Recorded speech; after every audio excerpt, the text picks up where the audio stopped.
Tanong ko lang po, Mayor, sa inyo pong syudad, ayan, sa syudad ng San Juan, ano po bang nakikita nyong o priority nyo na gawin sa ilalim po nitong LGSF? Well, number one po,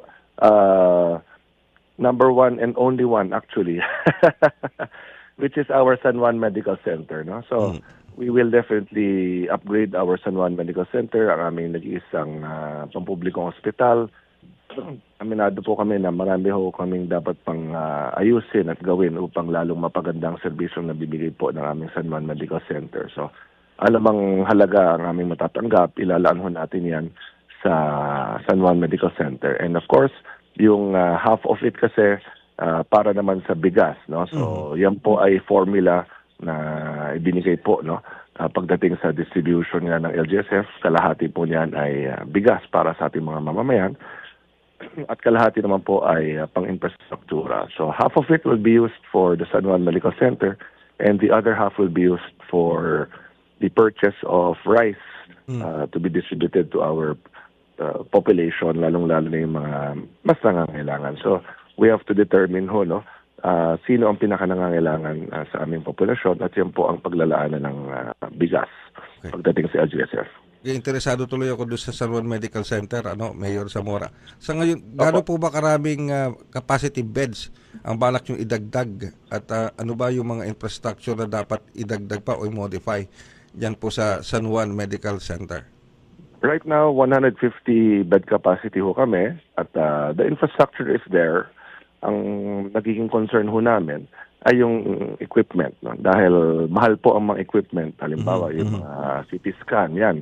Mahal po talaga yan. Masiraan ka lang ng pyesa ng CT scan, nasa milyon-milyon na yan ang gagastusin mo. No?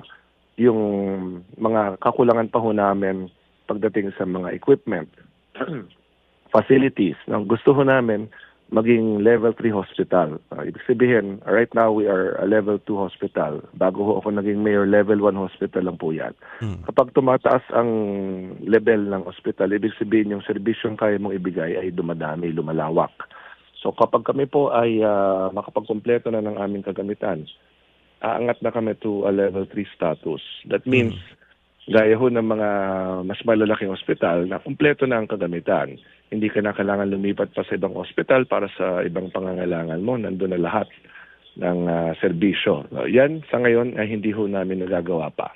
Ngunit kung makapaglaan po tayo ng mas malaking pondo para dito, eventually, and this is something I'm targeting before I end my 9 years as mayor, ay ang aming layunin ay maging level 3 hospital na ho kami bago mag-June 30, 2028. Makompleto na ho namin ang mga medical equipment at mga facilities na kailangan namin. At dapat to, once pumasok ang isang pasyente, lahat ng medical services na kakailanganin niya ay makukuha niya at hindi na niya kailangan lumipat pa sa ibang hospital para sa ibang pangangailangan. Wonderful. Okay, by June itong taon na to. Ano po? Mayor Zamora? 2028 po. pa. Okay, sige. Dalawang taon pa. Okay. Malaki-laking pondo. No? Bago tayo magtapos, no? Binanggit po sa atin na itong LGSF downloading will be something that will be sustained. No? So hindi ito para sa taong ito lang. Ibig sabihin for 2027, 2028 ay tuloy-tuloy po yan. Kaya nga ho binanggit ko yung June 30, 2028, that will be my last day in office.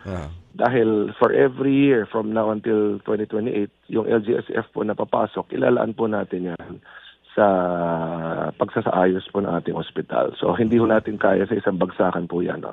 Dahil napakalaking halaga. So it will be done in phases. So we have 2.5 years to do that, Ray.